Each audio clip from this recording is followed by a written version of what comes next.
You can't fire the owner because Nope. he can't fire himself. Someone's head's going to roll, unfortunately, in this situation. And it's probably Stefanski and Barry. I saw on The Athletic. I don't think that's fair, by the way. It's Stefanski, that part. I agree. I was saying the other day on my podcast that Barry should be fired.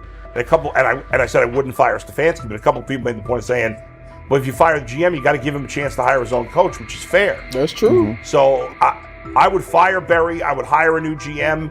If that GM thinks Kevin Stefanski's a good coach, wants to stick with him. Right. The situation in Cleveland has escalated with the NFL. Sources indicate GM Andrew Barry is prepared to move on from head coach Kevin Stefanski if he refuses to elevate Shedeur Sanders. The Browns are weighing a major quarterback change. Leadership appears to be aligning behind Sanders and pushing for immediate action. This is a high-stakes decision about control and the team's direction. I think it's unfair for me to comment in I guess, maybe on behalf of the industry. All I can say is this, the time that we spent with Shedeur, and what he's done throughout his college career is impressive. He's an impressive young man.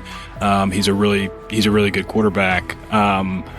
Sometimes, fit comes into play. And I'd also say this, there are 4 more rounds of the draft. And then maybe lastly, it's less about where you get picked and what you do after you get picked. That's really the most important thing.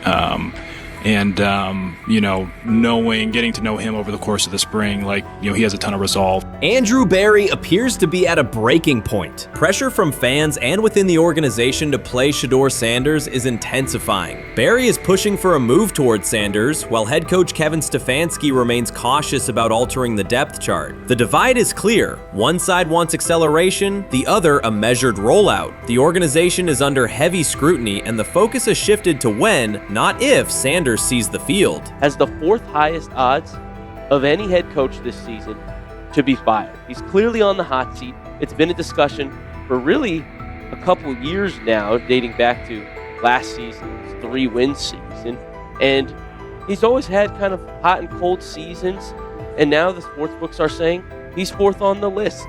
Number 1 is Mike McDaniel of the Miami Dolphins, Brian Dable of the Giants at 2, Shane Steichen at 3, and there is Kevin Stefanski plus 650 to be fired. This has moved beyond tension to outright stubbornness. Rather than elevating Shedeur Sanders, the staff has chosen Dillon Gabriel. The current depth chart looks less like a forward plan and more like resistance to change. Fans have been clear about who they expect to see, yet the organization keeps delaying. Every week without a real evaluation of Sanders slows development and blurs accountability. Cleveland is choosing a conservative approach when a decisive decision is needed, sending a message of uncertainty to both the locker room and the city. Now being the 3rd-string quarterback for the Cleveland Browns, was that so much was made out of unbelievable.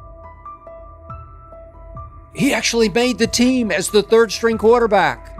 Like that was a big deal. Like that was somewhat of a surprise to a lot of people. He should have been the first pick in the draft. Kevin Stefanski appears to be doubling down to validate his approach. Despite sustained demand from Browns fans to see Shedeur Sanders reflected in chants, merchandise, and constant discussion, he continues to keep Dillon Gabriel in front on the depth chart. The decision functions as an assertion of control rather than a response to momentum. Even with clear signals from the fan base, Stefanski is staying with Gabriel and delaying a full evaluation of Sanders. It is a deliberate choice to maintain his plan and pacing, not to accelerate change. Cleveland is prioritizing continuity over recalibration, keeping any transition to Sanders on hold. But yeah, I mean, the Browns are in a tough spot. They have wasted. You traded a ton of high draft capital to get Deshaun Watson. You've gotten nothing out of Deshaun Watson and missed an opportunity. Like, who knows who they would have drafted. Now, maybe they would have screwed up those picks and the Browns would still be in bad shape.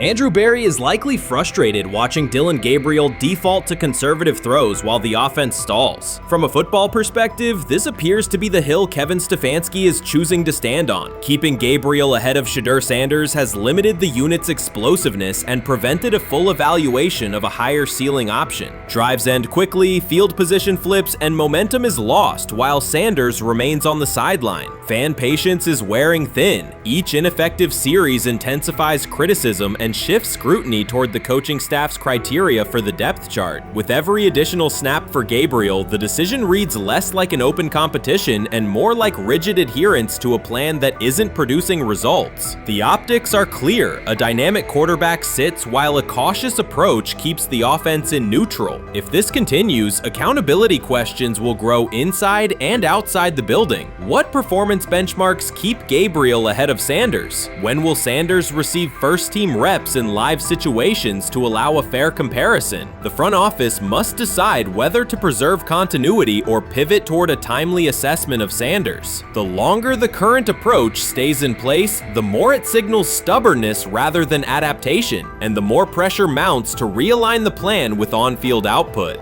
I honestly see it happening if the Browns lose a bunch of games. Like if they get 5 wins or less, I see the report coming out now that Stefanski will be fired. I don't want it to happen. I want the Browns to be good, win a bunch of games. I think that they're going to be a team that is slept on and can at least get 7 wins, which is why if they don't, I see Stefanski getting all the blame for that, and there'll be a new coach in Cleveland. Because their players, to me, are there once again. We've talked about the incredible rookie class. The approach in Cleveland lacks consistency. One week, Andrew Berry signals he wants Shedeur Sanders on the field. The next, Dillon Gabriel gets the reps and the plan stays conservative. Through it all, Kevin Stefanski shows limited urgency despite pressure on his job security. Fans are asking for an offense that can push the ball, change field position, and produce points. Instead, the unit leans on short throws and cautious sequencing. Gabriel's play keeps the ceiling low and momentum static, while a full evaluation of Sanders is postponed. The result is growing frustration and a clear disconnect between the front office, coaching staff, and expectations in the stadium. The NFL tried to teach him and his father a lesson. You don't act like that. You don't talk like that before a draft. We'll show you how our game is played. We will watch you plummet all the way. I think he would have gone undrafted except for that owner in Cleveland. And he is the key to everything because he is something of an against-the-grain maverick owner. He's kind of a wannabe Jerry. Fan speculation is growing. Some believe Kevin Stefanski lacks confidence in Shedeur Sanders. Others think he's prioritizing Dillon Gabriel for reasons unrelated to performance. A more extreme view claims Stefanski is manipulating outcomes to secure a buyout. Whatever the motive, the risk is clear. This approach is straining his relationship with GM Andrew Berry and alienating the fan base. Pressure is rising, Berry's patience is running out, and supporters have shifted from requests to demands. If the current plan continues, calls for a change in quarterback and accountability will intensify. He lied to us all when he said that this was going to be an open competition, a 4-man open competition when it comes to the QB situation up there in Cleveland, in which, from the looks of it, all we've seen it be was a 3-man race.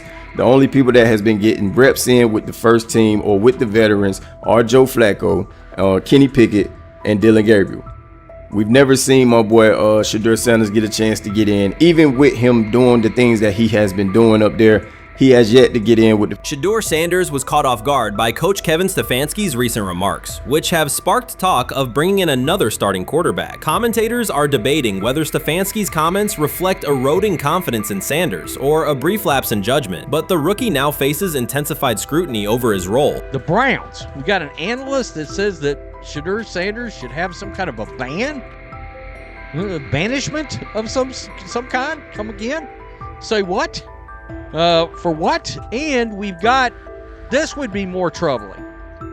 If I'm a Browns fan, and this is where we're going to start, potential dissension in the ranks of the front office and the coach. And over what? Quarterback. When a program's headline quarterback suddenly becomes the subject of sideline murmurs and quiet searches for replacements, the situation is unmistakable. It's a breach of trust. Shedeur Sanders, the passer who put Colorado back in national conversations with his production and profile, has just received a clear message that his job security is in question. Coach Kevin, the assistant previously considered to be in Sanders' corner, made remarks that ignited speculation about changing quarterbacks. Fans, analysts, and even Deion Sanders are now reassessing the team's unity and its true plan for the position. The comment was no accident. It was a deliberate signal that the staff may soon elevate a backup. For perspective, Shedeur Sanders did not step into ideal conditions last season. He was sacked so often that Colorado could have dedicated a locker to every opposing edge rusher who reached him. Could I possibly go to bat for Kevin Stefanski as a great head coach? No, I couldn't. Could you go at bat against him, saying he's a horrible head coach? No, I can't. I think that's why we fall in the middle. I think that's why in a lot of these discussions, and that's why a lot of the rankings, you see him right now in that 15 to 20 range, somewhere in that middle pack of NFL head coaches. I've said earlier, Kevin Stefanski has already been given more head coaches than any coach I've ever seen in Cleveland. Starting with the decision to move on from Baker and him clearly still having another level to get to in Tampa. Last season, Shedeur Sanders often had to operate behind an offensive line that provided minimal protection, yet he still delivered precise throws and critical drives. At times, he seemed to be carrying a struggling roster almost on his own. Despite the constant pressure, he never complained, never threatened to transfer, and never acted entitled. He remained with Colorado because he trusted the program, trusted his father, and believed in the team's larger mission. That loyalty is why Coach Kevin Stefanski's recent statement that the quarterback competition is wide open struck so sharply. The remark implies that Sanders' starting role is insecure, as though the player who absorbed countless hits while holding the offense together is simply another name competing with walk-ons and first-year athletes who are still learning the cadence. This goes beyond ordinary coach language about fostering competition. It introduces genuine uncertainty about the staff's confidence in Sanders and invites speculation that Colorado is actively assessing outside options through the transfer portal. By characterizing the position as vacant, Stefanski has planted seeds of doubt that could quickly evolve into rumors and undermine the stability of the locker room. I'm sorry, but when it comes to quarterback, I'm going to defer to my head coach, generally speaking, especially one with Stefanski's track record and how he's viewed across the league. So this is interesting because it tells you Kevin Stefanski's not a Shedeur Sanders guy. And it also tells us who made these picks. Exactly. The Cleveland Browns made a rather awkward decision in the NFL draft, opting to take quarterback Dylan Gabriel in the 3rd round well before he was expected to fly off the board. Then 2 rounds later, the Browns took fellow quarterback Shedeur Sanders. So what exactly is going on? Discussion has begun about whether Colorado is actively evaluating another quarterback and preparing for life after Shedeur Sanders. Analysts are debating whether Coach Kevin's move is calculated strategy or a misstep that jeopardizes team stability. Sanders remains a top NFL prospect, Deion Sanders' son, and the program's public face. His highlights dominate social media and his jerseys outsell the team's victories. Yet he is once again being asked to reaffirm his position. The issue is more than routine roster management. It intersects with the family dynamics that shape the program. By portraying the quarterback job as open, Coach Kevin signals to both Shedeur and Deion that the staff is willing to move on despite Sanders' stature. For Shedeur, sitting through film sessions while hearing talk of potential replacements adds an unwelcome layer of uncertainty to an otherwise proven resume. The decision may reflect a desire for a quarterback with a different profile, perhaps someone more mobile and system-oriented, rather than a dismissal of Sanders' accomplishments. Sometime last week, and then, and I just tweeted that out again this morning, and then today, the Joe Flacco one got posted. So running through this, and then of course we'll still have Dylan will be next, and then Shedeur will come last. As training camp nears, Mary Kay Cabot is providing straightforward analysis of the Cleveland Browns quarterback competition. The starter has not been named, but she has moved away from her earlier skepticism of Shedeur Sanders and now acknowledges his talent and potential. Cabot explained that if Joe Flacco is chosen to start week 1, it will mean he is the most prepared to play immediately. This approach would also give younger quarterbacks such as Kenny Pickett time to adjust, refine their skills, and maximize their potential while Flacco handles the early workload. She added that a Flacco start would not prevent Sanders from earning the position later in the season. The depth chart remains flexible, and Sanders' continued development could put him in line for an opportunity as circumstances evolve. Cabot also noted that Pickett could win the job for week 1, but he must demonstrate he can integrate smoothly with the offense and perform reliably under pressure. The Browns want a leader who can control the huddle, execute plays efficiently, and maintain composure. Pickett's performances in upcoming practices and preseason games will be critical in determining whether he secures the starting role or Sanders ultimately takes the reins as the season progresses. Things like that. It doesn't mean that Kenny can't swoop in there and steal that job by them, but he's really going to have to show that he has a complete mastery of this scheme and this system, and that they don't have to dial it back a lot to put him in there. So these will be some considerations, and I do think that that as the preseason goes along, it will become evident.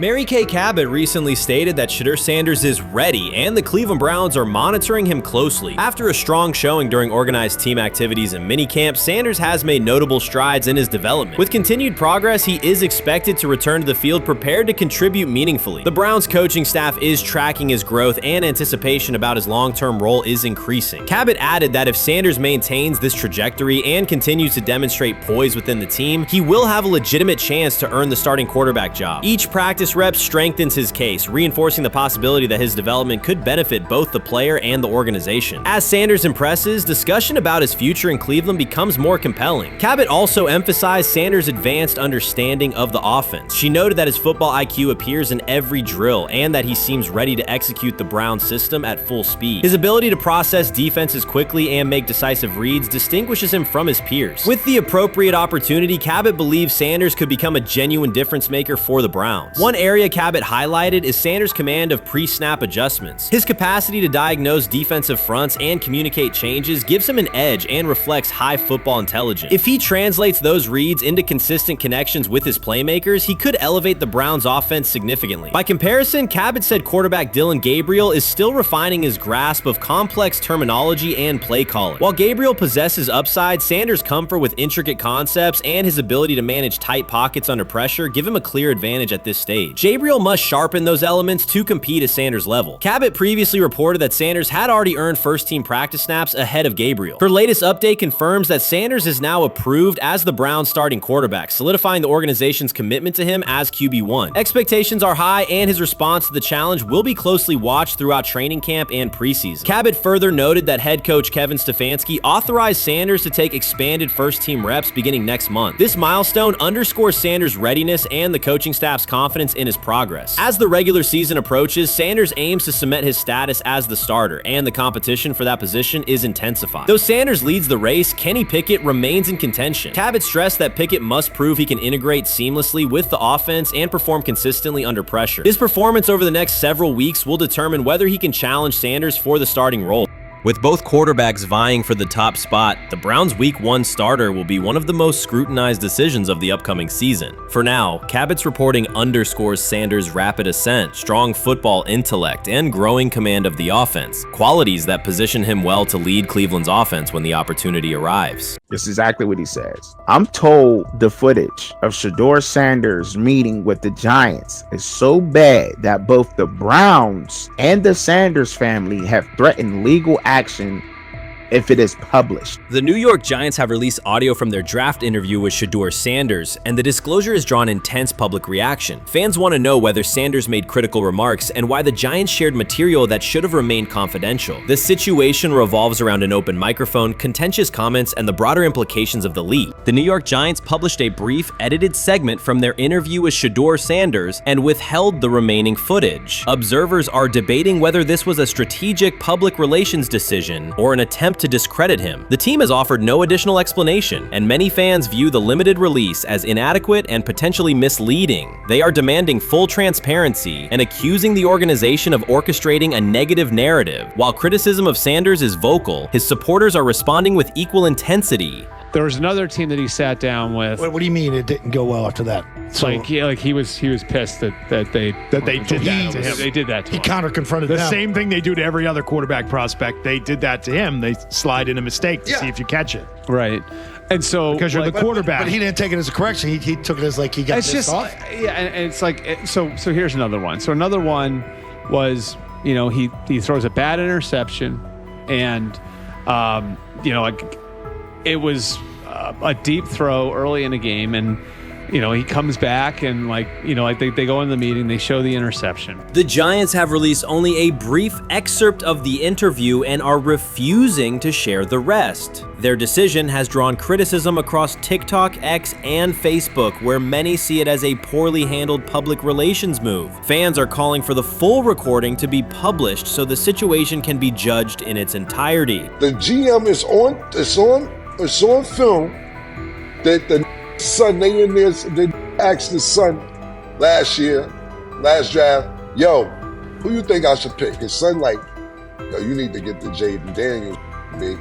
This is what his son, it's on tape. You should go Jaden Daniels. He laughing at his son. And all right, cool, get Jaden Daniels. I don't even know how that tape got out.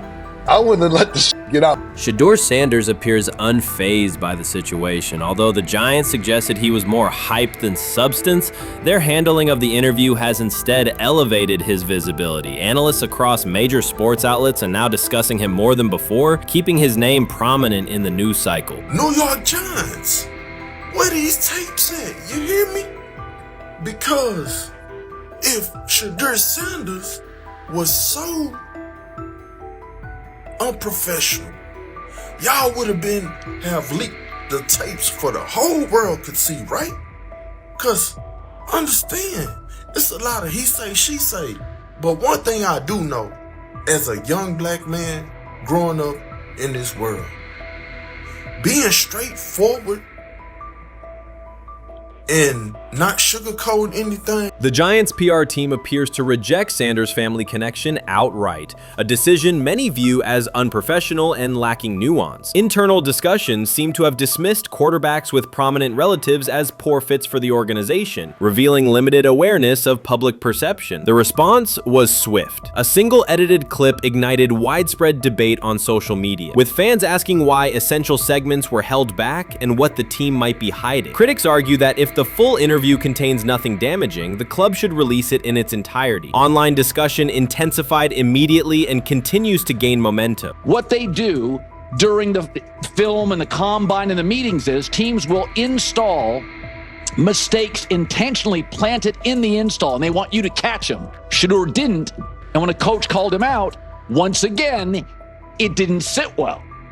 It's like, bro, there's not many teams needing quarterbacks, especially since Pittsburgh appears to have a deal with Aaron Rodgers and Tennessee's getting Kale Moore. The Giants' decision to withhold the full interview has produced an unintended result. Instead of diminishing interest in Shedeur Sanders, it has intensified it. Media outlets and analysts are now examining every on-field rep, press comment, and public appearance as evidence of how he conducts himself under scrutiny. Each throw, adjustment, and answer is tracked and evaluated against league standards, reinforcing the view that he remains composed and professional. Many fans contend that the organization has misrepresented Sanders and suggest the issue may stem from the Giants' view of his father, Deion Sanders. They see the partial release as an attempt to raise doubts about his character by association. That perception has only made his profile more compelling. The discussion has shifted from whether he deserves a high draft position to how effectively he withstands sustained pressure. Sanders is now regarded not just as a talented prospect, but as a symbol of resilience, central to debates about transparency and organizational strategy. Even if the Giants eventually provide more context, the visibility they have created for him is unlikely to fade. The most fun yet the most difficult thing I cover and we cover all year long is not games. It's the NFL draft.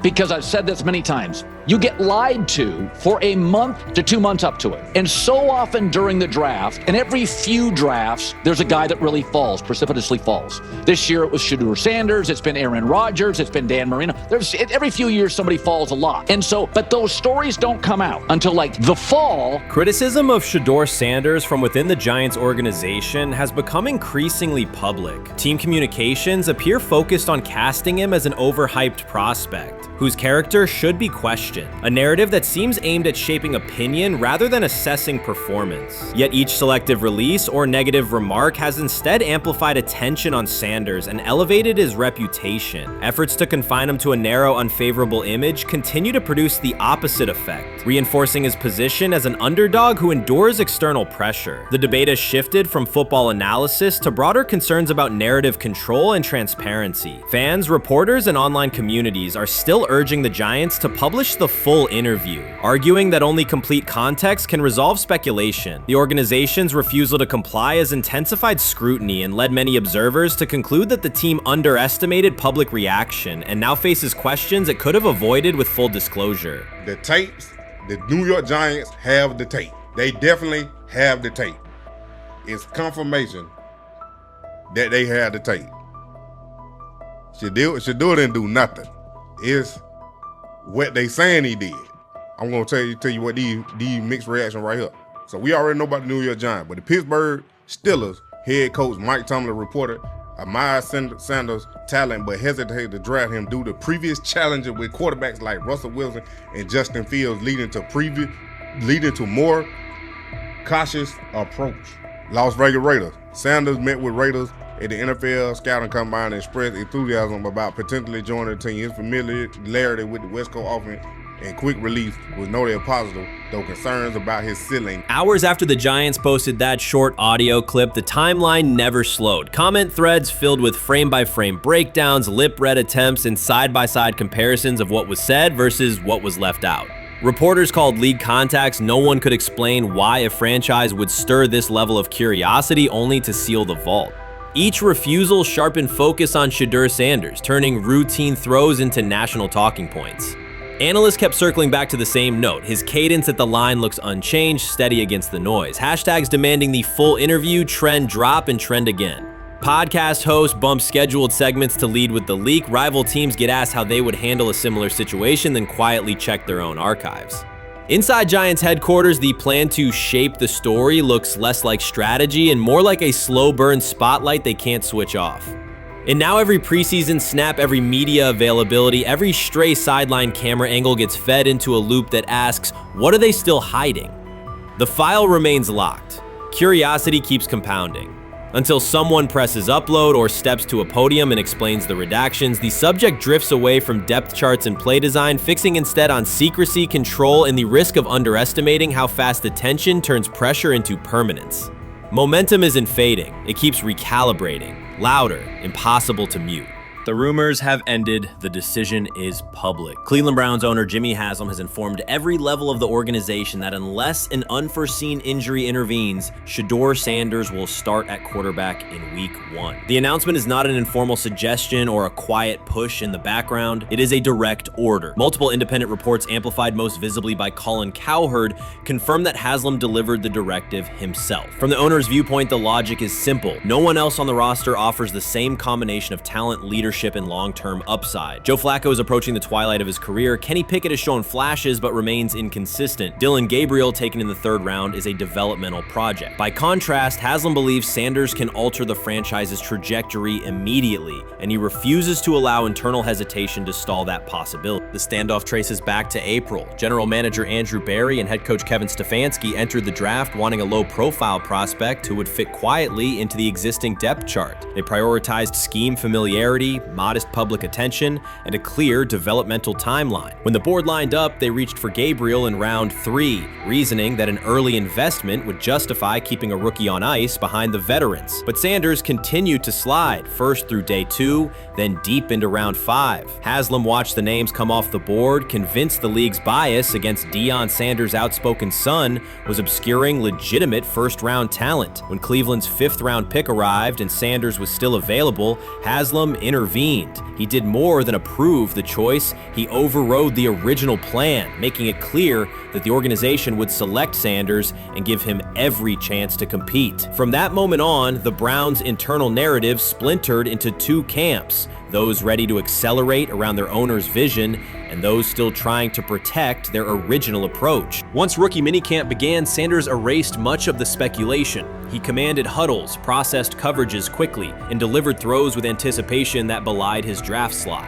Teammates noted his willingness to accept blame for missed timing, then correct the error without dramatics. While Flacco and Pickett split most first-team reps, Sanders treated limited opportunities as full-speed auditions. During organized team activities, he identified blitz looks, redirected protections, and consistently found his second read when the primary route was covered. More than one defensive veteran told local reporters that Sanders looks like the best arm in the building. That assessment forced Barry and Stefanski to reevaluate their timetable. They could no longer label Sanders a long-term project without contradicting on-field evidence. Drafting Gabriel 2 rounds earlier had provided the staff an excuse to slow roll Sanders' ascent.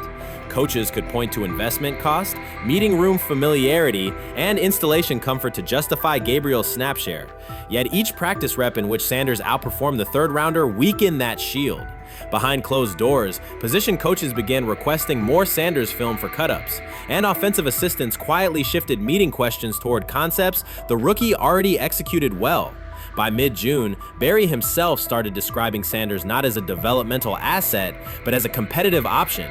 Those subtle linguistic changes signaled the front office's recognition that the narrative had moved beyond their control. Haslam's history with quarterbacks is well documented. His pushes for Johnny Manziel, Baker Mayfield, and Deshaun Watson were high-visibility swings, each driven in part by a desire to generate excitement as well as wins. Critics highlight those choices to question his evaluation track record, yet Haslam perceives Sanders differently. Where Manziel carried off-field concerns, Sanders brings a reputation for professionalism. Where Mayfield's leadership style divided veterans, Sanders' approach has united receivers and linemen. Where Watson's trade involved unprecedented controversy, Sanders arrived at minimal draft cost. Haslam sees a rare chance to capture star potential without mortgaging the future, and he is unwilling to cede that upside to cautious pacing. Cleveland's supporters, weary of revolving door quarterbacks, have rallied around Sanders with unexpected speed. Sales of customized Sanders number 2 jerseys surged within days of rookie minicamp. Training camp ticket requests spiked once local media circulated videos of Sanders making NFL-caliber anticipation throws during 7-on-7 periods. The mood in Northeast Ohio has changed from tentative hope to active belief. Longtime season ticket holders who once shrugged at preseason storylines now debate Sanders' footwork at neighborhood barbecues. Social media engagement for Browns content has climbed, driven by highlight compilations of the rookie threading seam passes between linebackers and safeties. All of this places Kevin Stefanski in a fragile position. If he opens week 1 with a veteran starter and the offense sputters, criticism will be swift. Each stalled drive will be interpreted as evidence that he ignored the owner's edict and the fan base's intuition. Conversely, if he names Sanders the starter solely under pressure, any early struggles could be framed as proof that Sanders was rushed, further exposing Stefanski to blame. The only sustainable solution is conviction. Either stand behind a veteran with clear strategic reasoning or embrace Sanders fully and structure the offense around his strengths. Splitting the difference, rotating series, delaying first-team reps, or using vague competition language will satisfy no one and likely jeopardize locker room clarity. Sanders' personal approach has reinforced Haslam's confidence. Instead of taking post-draft downtime, he traveled to Texas to train in full Browns gear at facilities near his father's home. The leaked clip of Sanders executing footwork drills in helmet and pads wasn't a marketing ploy. It was a glimpse into a quarterback visualizing Week 1 live. Team personnel who viewed the footage recognized purposeful rehearsal, cadence calls, pocket movement against simulated pressure, and follow-through adjustments based on imagined rush lanes. Observers asked why a rookie would conduct such intense solo sessions in May. The answer is straightforward. Sanders does not view himself as a developmental pick. He considers himself the starting quarterback of the Cleveland Browns and prepares accordingly. On pure ability, Sanders' arm strength ranks with the league average for starters. His accuracy to the intermediate middle, an area where the Browns' current scheme generates high leverage completions, has drawn consistent praise from receivers. The primary areas still under review are blitz recognition and live bullets and timing on deep outbreaking routes versus press coverage. Those developmental checkpoints are significant, yet daily practice reps show acceleration. In contrast, Flacco's mobility limits the boot action game that Stefanski installed to help Mayfield early in his tenure. Pickett can extend plays, but struggles to attack tight windows between linebackers and safeties, an essential requirement in Cleveland schematics. Gabriel remains an unknown at NFL speed. Thus, the competitive landscape favors Sanders sooner than the coaching staff originally planned. The franchise now stands at an inflection point. Haslam's mandate, the locker room's growing support, and the fan base's enthusiasm all tilt towards Sanders. The front office's earlier strategy, anchored in patience and quiet development,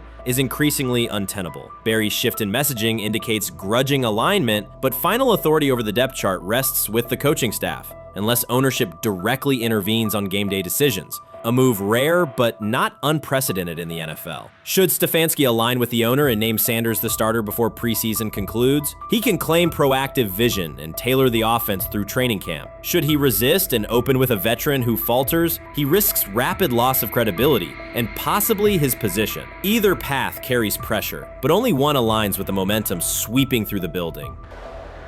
For 2 decades, the Browns have cycled quarterbacks without securing a stable star. Each new hope, whether draft pick or trade acquisition, has collapsed under injuries, inconsistency, or organizational disarray. The possibility that Sanders could finally anchor the position is not merely a football storyline. It is a potential cultural reset for a fan base defined by resilience. Haslam's insistence reflects that awareness. Cleveland needs a leader who can win on Sundays and project confidence every other day of the week. Sanders has shown he can shoulder expectations without retreating from scrutiny. That trait, more than arm talent alone, is why the owner views him as indispensable. Voluntary workouts transition to mandatory minicamp next week. If Sanders receives a substantial share of first-team snaps, observers will interpret it as the staff's acknowledgement that the competition is tilting decisively.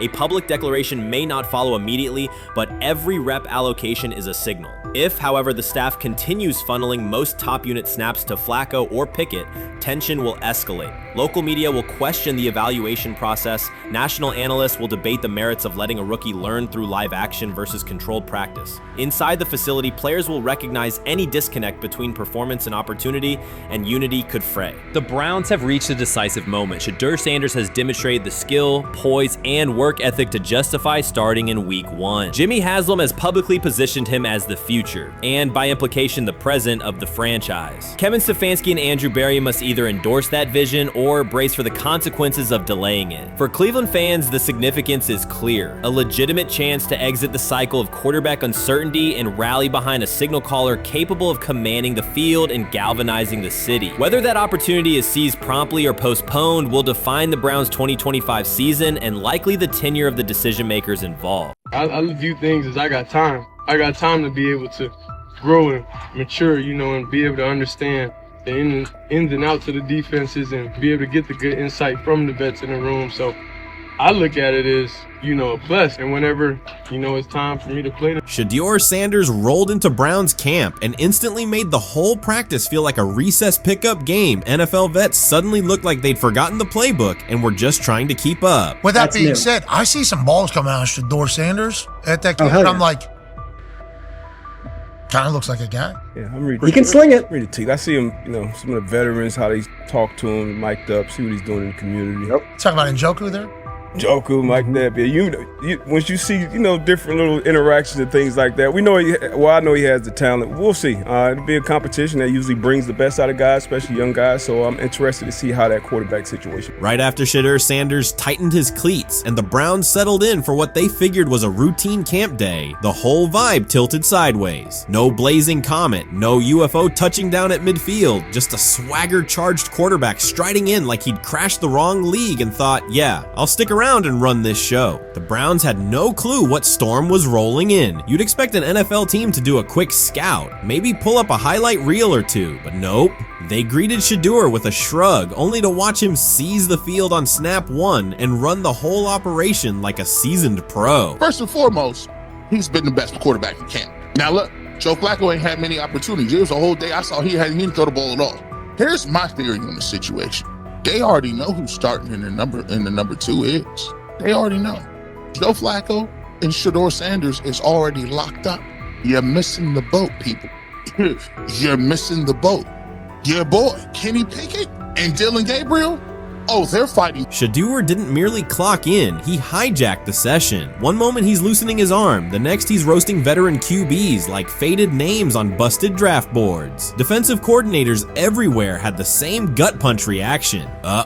His pocket poise, straight disrespectful. His timing, psychic, and every pass left his hand like it was laser guided to its mark. While Shedeur Sanders was slicing up routes, the Browns secondary looked less like an NFL backfield and more like a gaggle of dads sprinting through a Saturday fun run. Big on enthusiasm, short on closing speed. Coaches fought the urge to slam the emergency horn. Players traded wide-eyed, "Are we serious?" stares, and someone even double-checked that a hidden camera crew wasn't about to pop out of the tunnel. But nope, this was pure Shedeur. Half cold-blooded surgeon, half highlight factory. He wasn't dropping a casual "I'm here," he was crafting a masterclass. From the first rep, the tempo changed. Shedeur Sanders accepted the snap with steady footwork, diagnosed the Browns' single high shell, and delivered a tight window seam route that forced the free safety to recover late. Throughout the period, he manipulated leverage with quick shoulder fakes, moved through full field progressions, and released on time from a balanced base, consistently putting the ball on his receiver's upfield shoulder. Cleveland's coverage struggled on multiple fronts. Safeties hesitated between deep half responsibilities and underneath support, creating voids at 15 to 20 yards. Cornerbacks and off-man were caught in trail position when Sanders used rhythm throws on 3-step drops, while those who tried press technique had their inside hand neutralized by his receivers' outside releases. Linebackers widened to match shallow crossers, leaving the middle hook unguarded for pivot routes and option digs. One corner attempted a line of scrimmage jam. Sanders immediately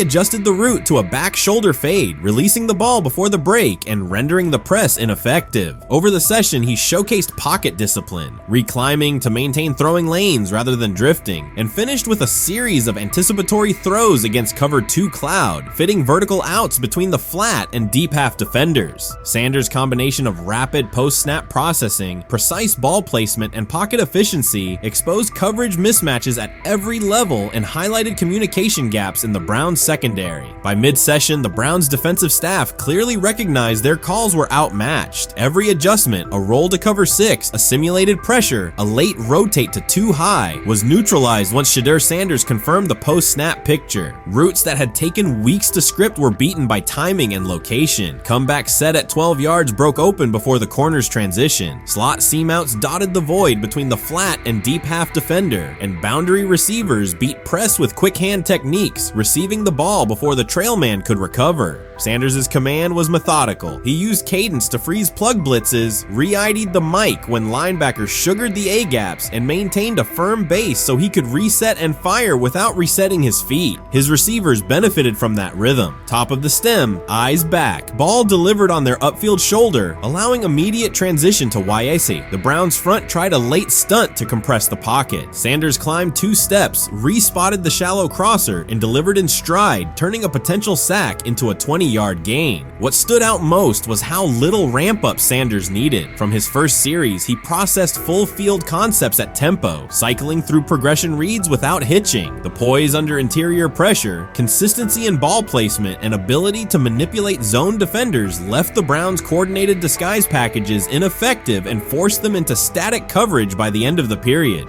In short, Sanders' efficient mechanics, rapid processing, and anticipatory accuracy rendered Cleveland's defensive game plan ineffective at every level, from pre-snap disguise to post-snap spacing. Imagine there's many people that think Dylan Gabriel's a better quarterback than Shedeur Sanders. I don't care where they were drafted. And if the Browns are the one team that thinks that, then I'm going to suspect it's not true. They don't know what listen, they're doing. I every quarterback evaluation for 30 years. Right. I never root against anybody. Yeah. But I'd be surprised if Dylan Gabriel's ever a legitimate starting quarterback for the Cleveland Browns. I'd be surprised. I just don't think. Well, then it is a wasted pick because you took him in the top 100. Yeah, but potentially. Yeah. may get away with it because of Shedeur. An edge rusher chirped at Shedeur Sanders between snaps, hoping to shake his rhythm. On the very next play, Sanders answered with a 30-yard laser, a deep dig from the boundary side that split the single high safety and the trailing corner. He hit the top of a 5-step drop, kept a firm base, and delivered on time to the receiver's outside shoulder, turning what should have been a routine rep into a sudden change explosive. From that moment on, every coverage wrinkle the Browns tried, rotating from cover 3 to quarter half, flashing a Tampa 2 shell, mugging both A-gaps, was met with a precise counter. When corners pressed, Sanders adjusted the route to a back shoulder fade. When safeties widened, he checked to a glance post. When linebackers bailed, he found the running back on a delayed option out of the backfield. Even late simulated pressures couldn't move him off his spot. He simply climbed, reset his feet, and fired. As Cleveland's defenders rotated through checks, Sanders manipulated them with cadence and eye discipline. He froze weak side safeties long enough to create intermediate windows, then feathered the ball into those lanes before help could arrive. When the Browns finally dropped 7 and matched every route, Sanders tucked the ball and converted 2 separate 3rd and 6 situations on the ground, reminding everyone that his mobility is as calculated as his arm. By the end of the session, the defensive coordinator's call sheet looked obsolete. Sanders had neutralized blitz looks, exposed spacing issues in zone, and forced the unit into static base coverage just to survive the period. It wasn't a camp drill anymore. It was a clinic on timing, processing speed, and controlled aggression, delivered snap after snap by a quarterback who never needed a warm-up lap to own the field. They never planned on taking him. The problem is, like Ocho Cinco said, you got somebody that has endeared himself to the locker room. And guess what? The difference between him and Tim Tebow, the biggest one, is he can play. He can throw the ball. Tim Tebow running around being an H-back. He can throw the ball. And he's done everything he needs to do. He ain't saying nothing. He ain't rocking the boat. He ain't mad about the reps. He ain't mad about none of that. All the people out there want to see is this, like Tyler said earlier. We want to see what he can do with Jerry Jeudy. That's it. I want to see what he can do with David Njoku. I want to see him with Junkins. I want to see him with the first running backs. If you are cooking, if you are beating down the doors with the 3s and 4s, guess what? You deserve more. From the first team period on, Cleveland's secondary looked a step slow. A deep third safety hesitated on a post-snap rotation, leaving Shedeur Sanders free to climb the pocket and fire a 22-yard out that arrived before the defender could plant and drive. The supporting cast around him, players fighting for roster spots, not Pro Bowl invites, benefited from his command. Sanders used tempo to control the defensive front, altered protections at the line, and located throwing lanes so quickly that one receiver didn't register the catch until he crossed the goal line. As the Browns tried new personnel groups, coverage busts multiplied. Starters slipped out for hamstring stretches while rookies rotated in, only to find the ball arriving on their blind side before they'd completed a midpoint squeeze. On a later 3rd and long, Cleveland finally closed the interior rush lanes, compressing the pocket with 3 defenders. Sanders pivoted through the traffic, stepped into a narrow escape window, and, without resetting his shoulders, whipped a no-look pass to the boundary curl for a fresh set of downs. The throw turned a potential sack into an explosive play and left the coaching staff scrambling for answers. The people who are fascinated by Shedeur for whatever reason, whether it's his play, I guess, last year was kind of fun. If you're just like a guy who grew up like loving Deion Sanders and passed that love on down to your kids, I can see why you're like that. The one thing I will give them is you're looking at this quarterback room. If you're a fan of Shedeur and say, why can't he go beat Dylan Gabriel or Joe Flacco or Kenny Pickett? So I do understand that part of it, right? Because why not? Why couldn't he be the Brown starter in October or November? That looks like a quarterback room where everyone will get a chance to start. I'm about to unleash about Shedeur Sanders. I just watched what happened to Shedeur Sanders in the Cleveland Browns' 3rd and final preseason game. And I'm outraged, I'm sickened, and I'm saddened.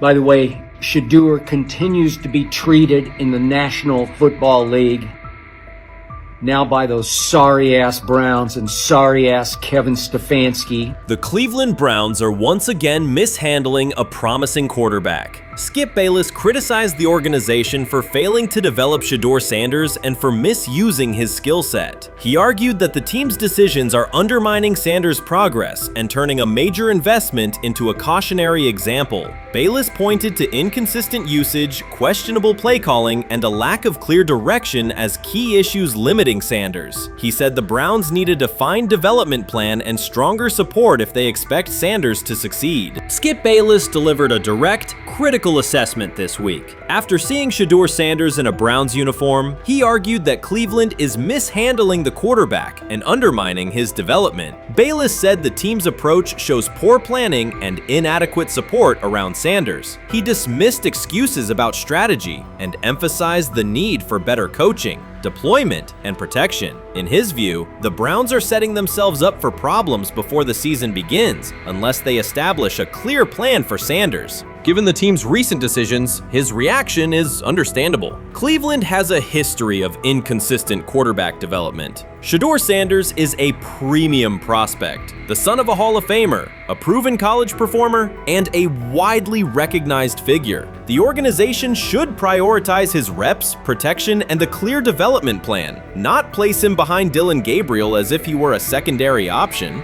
But I'm going to answer this question by saying Shedeur Sanders, and I'm going to tell you why. I think he's being set up to fail. That's right, I'm going to say it. Okay. Here we are on national television, right? There's been 11 practices, if I remember correctly.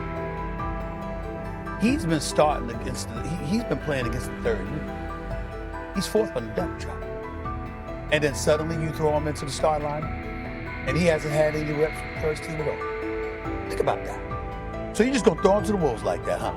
I mean, you know, if he had first team snaps in practice. Yet here we are. Cleveland has one of the most publicized prospects and is handling him like a depth piece. The broader issue is the franchise's long record of quarterback instability and inconsistent development. That history colors every move they make. When the Browns draft a quarterback, fans don't anticipate a long-term answer. They brace for another reset. Shedeur Sanders should be treated as a priority, not as an afterthought behind Dylan Gabriel. Let's give him a chance. Let's give him a chance with the play calling. You know you have an offensive line that isn't playing that well. So what do? Why not just play the short game so he can get the ball out of his hands very fast to run a competent goddamn offense? Outside of that, Shedeur has to be better in understanding that the offensive line that you're working with right now is not adequate. Why not allow the players that are competing for a job, in this instance, Shedeur Sanders, to finish off the 2-minute drill? When Browns fans see another quarterback selected, they brace for another setback. The franchise's recent history, from Johnny Manziel's failed stint to the rocky handling of Baker Mayfield, reflects inconsistent development and short-term decision-making. Against that backdrop, Skip Bayless's reaction to Shedeur Sanders on Cleveland's roster was blunt. He argued the team is already mishandling a premium prospect by treating him as a secondary option instead of a centerpiece for the future. Bayless's position is straightforward. Sanders is not just a name, he brings proven college production, leadership traits, and significant visibility that can strengthen both the offense and the organization's broader profile. Burying him on the depth chart behind Dylan Gabriel signals a lack of a clear development plan and wastes early momentum. Instead, Bayless contends, Cleveland should establish a defined pathway.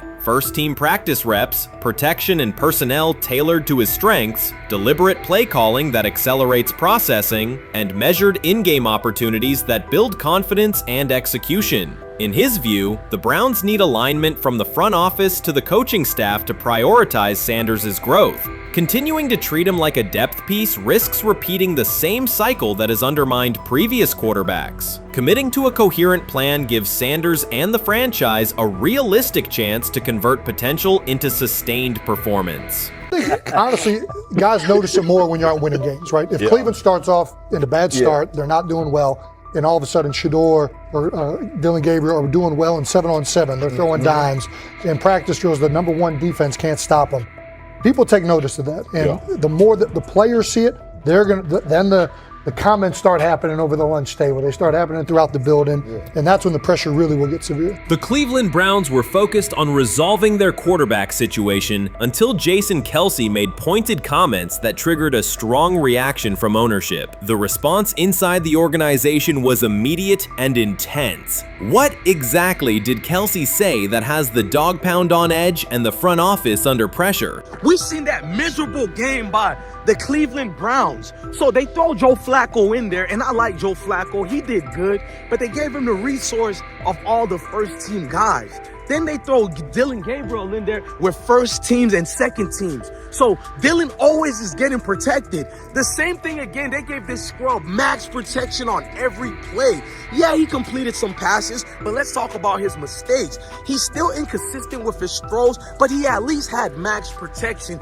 The Cleveland Browns continue to be defined by inconsistency and avoidable setbacks. Even as fans hoped the organization had turned a corner, Jason Kelce, fresh off retirement, offered a direct critique that reignited doubts about the team's direction. His remarks implied the franchise's structure and decision-making remain unstable and recent progress may not hold. The takeaway for leadership is straightforward. Identify core issues, align on a coherent plan, and execute with discipline. For supporters, it's another sign that the problems run deeper than a single season. They throw Shedeur Sanders in there with the lowest cab drivers you couldn't even get on 5th Street. And I'm pissed off, bro, because the play calling was abysmal. Look, even if you don't like Shedeur didn't even get a chance to be trash.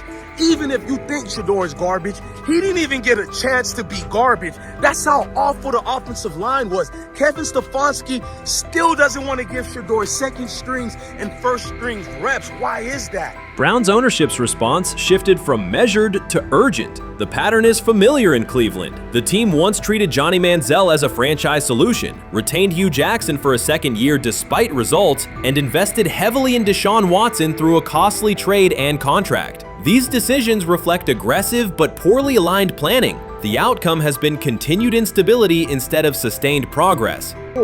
That this was the guy that they wanted to start. He's seasoned, he's experienced, he still has a big-time arm, even at his age, and they open with the Cincinnati Bengals. They wanted that experienced guy. He was always going to be the guy. They were not going to start Dylan Gabriel or Shedeur Sanders in week 1. Kenny Pickett had a hamstring injury. It makes it easy to go with Joe Flacco. And the question isn't and wasn't going to be who's the starter in Cleveland. The question is, who's going to be the backup in Cleveland? Who's going to be the number 2 quarterback when they open the season against these Bengals? Fans still show up season after season, expecting improvement and bracing for setbacks. The usual pattern has been early optimism followed by a gradual collapse. But last season was different. For a sustained stretch, the Browns looked organized and competitive, resembling a functioning team. Couple days, 3 days until roster cutdowns, how do you feel about that? Do you feel like you belong here on this team? Obviously, I think overall as a player, I feel like I put in the work. I feel like everything I do, I try to do it to my best, and that's all I ask for. So I feel like everybody feels like, they should be on the team, and if you ask anybody on the team, would they feel like they belong, in their own eyes. So I feel like I do, but I'm my own player, I think about myself in a high regard. The front office entered the offseason confident. Kevin Stefanski was being praised and the Dog Pound believed the team had made real progress. Then Jason Kelce delivered a pointed assessment that cut through the optimism. Fresh into retirement, the former Eagles All-Pro and Super Bowl champion said Cleveland still looks like a team patching over issues rather than building a durable contender. Kelce's view was direct. The Browns' structure is fragile, and the roster is too dependent on perfect health at quarterback. He argued the team is one injury away from losing continuity and sliding backward. Because Kelce has operated inside a stable, championship-level organization, his comments carried weight with players, media, and fans. The reaction was immediate. People took his critique seriously, not as outside noise, but as an informed evaluation of how a successful team should be built. Ownership also felt the impact. Jimmy Haslam's response shifted to urgency, a sign that leadership recognizes the stakes. The criticism arrives in the context of prior high-risk decisions, especially the fully guaranteed $230 million commitment tied to Deshaun Watson. Watson has missed time and shown inconsistency when available, and the contract has constrained flexibility. Kelce's remarks highlight why depth, alignment between the front office and coaching staff, and a clear contingency plan at quarterback are non-negotiable. The takeaway is straightforward. Cleveland must convert last season's progress into a stable framework, protect the quarterback, deepen critical positions, and establish a plan that survives injuries and short-term setbacks. Without that, the games that fueled optimism will remain temporary. If you're a betting man, who do you think starts for the Browns at quarterback? Okay, this is the situation. Kenny Pickett, they actually traded for him. Joe Flacco, no one's bringing Joe Flacco in the building thinking Joe Flacco's going to be the starter. If Joe Flacco is your starter, you got a problem. You have a huge problem. And if they were saying Shedeur was the starter as the 5th rounder, you got a real problem too, because he passed over all these guys in these reps in the offseason in shorts, in bikini shorts, Speedos and stuff.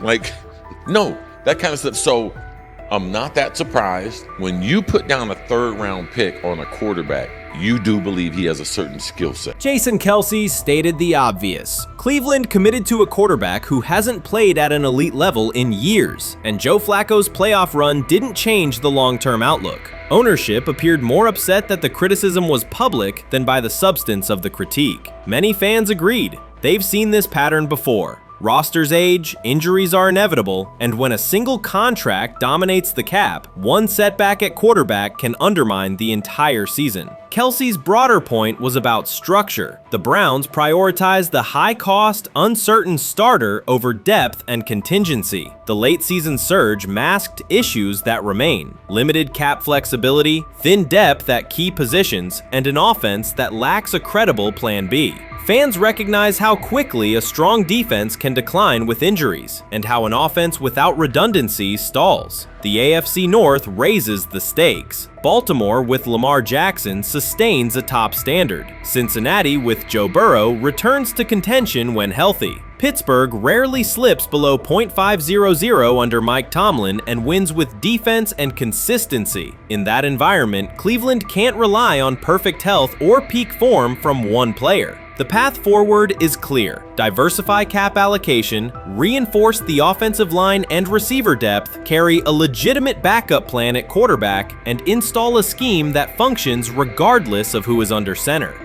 Given what we saw yesterday with Shedeur Sanders, somebody on the Cleveland Browns is 100% getting fired, probably by the end of this year. The person who's probably going to end up getting fired is Kevin Stefanski, because I know that he didn't want Shedeur Sanders on the team. It was Andrew Berry who made that pick. You can't really go against your GM. Bad things happen in this situation. But Shedeur Sanders is not without fault for what we saw yesterday. This is the play that we saw yesterday that had the internet just exploding, where Shedeur Sanders took like a 24-yard sack.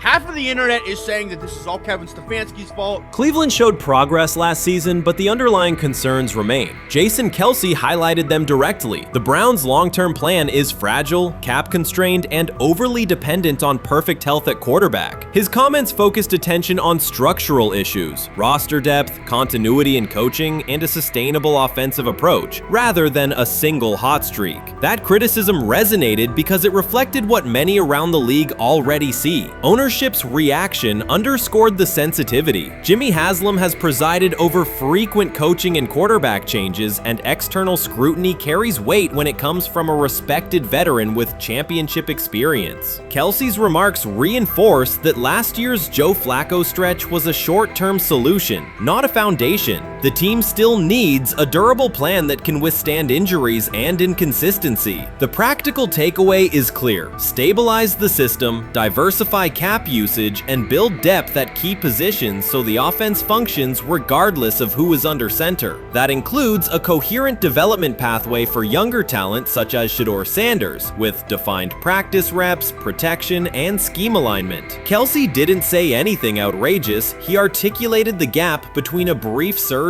and a credible long-term contender. I have the faith of a mustard seed.